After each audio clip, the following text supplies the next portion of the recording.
Mom, help. Those words caught me off guard. Here was my daughter Stacy, wet from the rain at our doorstep. And there was Carl, my husband, who should have been home. I had always thought we were living the dream after marriage, but now I'm suspecting Carl's hiding something. Well, he's not the only one with plans. I'll get to the bottom of this. I'm Maria, 34, managing a restaurant. I met Carl when he dined at my place, and we tied the knot when I was 25. Fast forward to now, and we're a family of 3, with Stacy, who's 7. Carl's job at a major company treats us pretty well, from dinners out, vacations, to even buying a house once our daughter arrived. It seemed like we were living the good life. But that perception changed one particular day. My restaurant gig often means working weekends and holidays. Carl would step in, looking after Stacy and whipping up simple meals. I had peace of mind, heading to work. Then came that one Saturday post-summer break. A big storm was brewing, and I anticipated a quiet day at the restaurant. With delays in public transport and few patrons showing up, I thought of my staff's safety and decided to wrap up early. Heading home was challenging with the rain pelting down and gusty winds. Our home is located in a quiet residential area, about 20 minutes away by car. It's a house we renovated with great care. Whenever I see the lights of our home, I always feel relieved. But this time, it was different. Finding Stacy drenched outside was a shocker. Stacy. When I shouted out to her, she looked up. Mom, help. I rushed to her, leaving behind my umbrella and bag. What happened? Why are you out here? She clung to me and said, I went out the door and got locked out. Our door auto-locks, and she couldn't recall the code. But still, where's Dad? He should be here, right? What on earth is he doing? I felt anger rising.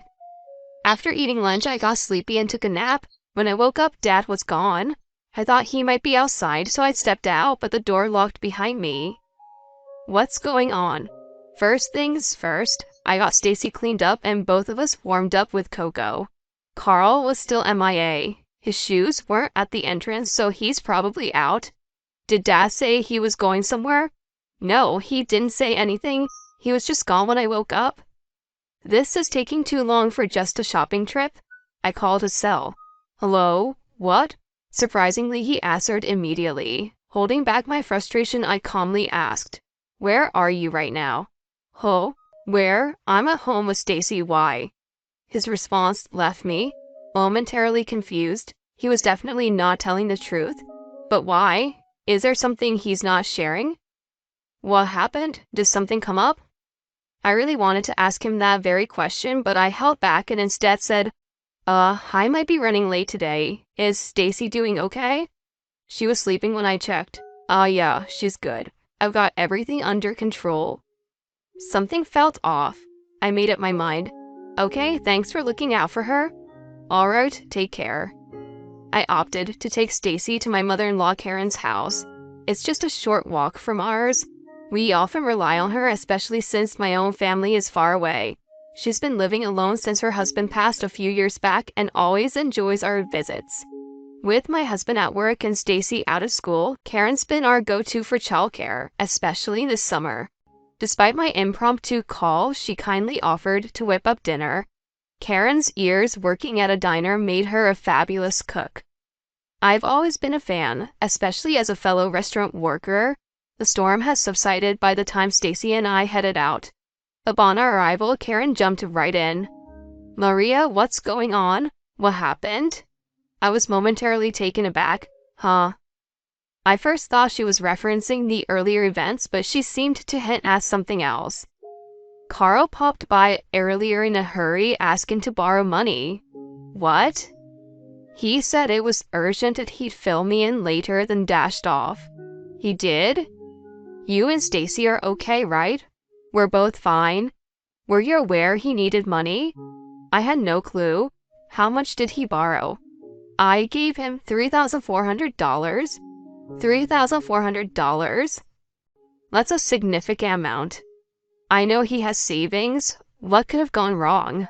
Borrowing from her, even after dipping into his savings, indicates something major. Could it be? Karen trailed off, looking worried. What are you thinking? Did you spot anything unusual about my son recently? Actually, that's precisely why I'm here. I filled her in on the recent events. When I got off work early, I found our daughter outside in the rain and my husband nowhere in sight. When I rang him up, he insisted Stacy was right there with him. That's definitely weird. Hold on, what are you implying? I hate to say it, but there's something I've kept from you. Spill it. Some time ago, he got deep into gambling. He drained his savings and even considered borrowing from some shady characters. Are you serious?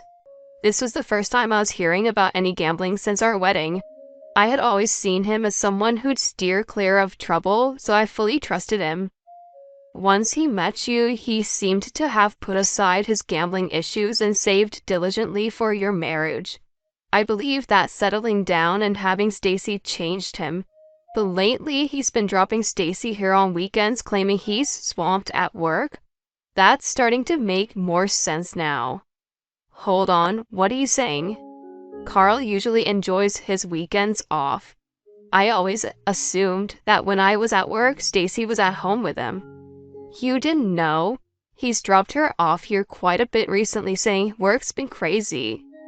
Turning to Stacy, I asked, "You were at home with Dad while I was working, right?" She hesitated before replying, "Sometimes we came to Grandma's." Why didn't you mention this? Daddy told me not to. Oh, come on. Karen let out a heavy sigh. He's fallen back into his gambling ways, deceiving his parents and his wife. Worse yet, he had exposed our daughter to potential harm. She could have gotten seriously sick if she'd been caught in that rain any longer. I'm so sorry. Don't blame yourself, Karen. The responsibility is all Carl's. But I helped raise him. I missed the signs of his return to gambling. After thinking for a bit, she said, "We should give him a reality check. Stay here tonight, Maria." A sleepover at Grandma's? Yay! Stacy exclaimed. As I cleaned up after dinner, Stacy, who was engrossed in a TV show with Karen, called out, "Mom, your phone's ringing." Got it? After drying my hands, I saw my husband was calling. "Hello?" "Maria, Stacy's missing." His voice was filled with panic. "What do you mean missing? You told me she was home with you." I can't find her anywhere." "What? Didn't you stay home? Weren't you with Stacy?" "She's just not here." "But you were with her, right?" "She was napping and I just..." He stuttered. Spit it out. "What happened?" What should I do?" "Did you leave her alone at the house?" "Not exactly, but..." "So you're freaking out because she's not there?" "She wouldn't go out on her own in that rain unless she woke up, freaked out, and realized you left her." He seemed taken aback. "You left, didn't you?" "I just went to a nearby store. I wasn't sure when you'd get back, so I went to pick up some groceries." "And that took hours?" "No, just 10, maybe 20 minutes. Are you aware of how long Stacy was waiting outside in the rain?" "What?" "She was stuck outside during the downpour. That could have ended horribly." "Wait, what?" His voice was incredibly loud. "What are you talking about?" "I closed my restaurant early because of the storm. When I got home, you were gone and Stacy was drenched, huddled by the front door." I had no idea." "How long ago do you think that was?" Just head to the hospital now." "Hospital? Is Stacy there?" "If she had gotten seriously ill, it would have been on you." "I'm on my way. But can you lend me some money for a cab?" "Seriously? Don't you have that much on you?" I lost my wallet." It was clear he was just spinning more lies. "If you lost your wallet, you wouldn't have been able to get in the house. Your car key is always in there. I used the PIN, but you've always said you don't want to bother with the PIN. Oh, just own up to it. You were broke, right?" "I had some unexpected bills." "What unexpected bills?" "I had to get some stuff." "Where's the hospital?" I gave him Karen's address and ended the call. I smirked, imagining his confused expression. He showed up quickly, out of breath. "Stacy, is she all right?" "She's over there." I pointed to the bathroom and she gave a little wave while brushing her teeth. "Oh, hi, Daddy. Where were you? Were you at work?" When I confronted my husband about it, his response was, "You set me up." Set up? Who's been playing who? I snapped back, waiting for Karen to escort Stacy to bed.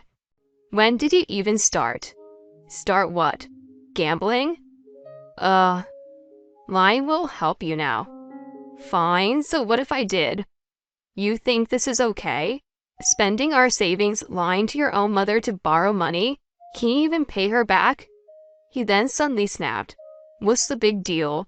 I just lost today, but usually I win. All those nice dinners, trips. You, enjoyed them, didn't you? Those were all from your gambling wins?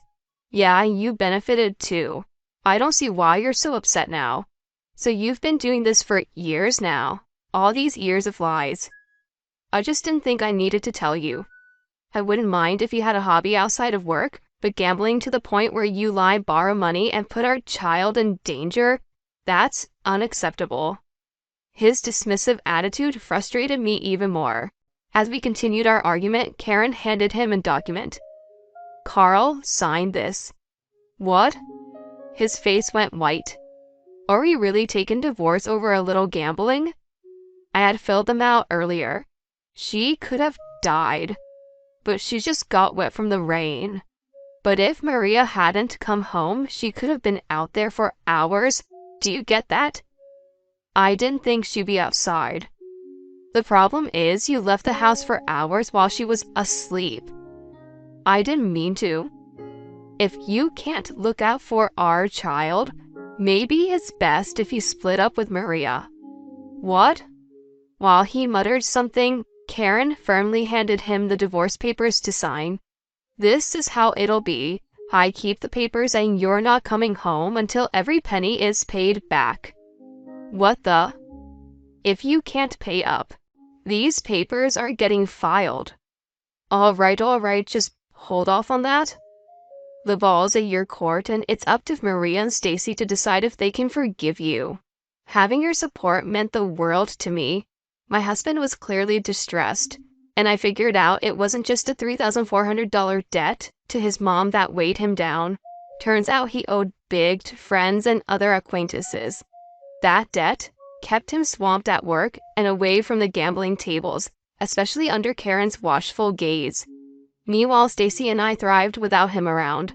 Honestly, life felt easier, and sometimes I wondered if we were better without him. Besides, Stacy could spend time with her dad over at Karen's. The idea of permanently parting ways crossed my mind, but severing ties with Karen, such an ally and support, wasn't an option. Plus, she adored her granddaughter. Food became our bridge to communicate. Stacy showed a keen interest in cooking, so I began teaching her the ropes. Amidst these days, I began contemplating leaving my job. Not to become a stay-at-home mom, as I loved working in the restaurant and had a mortgage to consider. Instead, I dreamt of opening my own small cafe. Our house, spacious with a beautiful garden, seemed ideal. I thought about converting a part of it into a cafe. So, as Stacy moved up in school, I brought my dream to life, turning a part of our home into a bustling cafe. Its popularity soared, thanks to Stacy's helping hand after school and Karen's delightful cooking. People especially came back for Karen's daily specials. Our days were a blend of cafe talks, brainstorming sessions, and pure joy. Stacy seemed happier with me around all the time. When my husband finally settled his debt and came home, he seemed a mere shadow of his former self. There were still debts, and he considered quitting his job to pay them off with his severance. As long as he stays away from gambling, we should be good. Forgiveness isn't on the table just yet. Maybe I'll let him handle the dishes to teach him a lesson or two.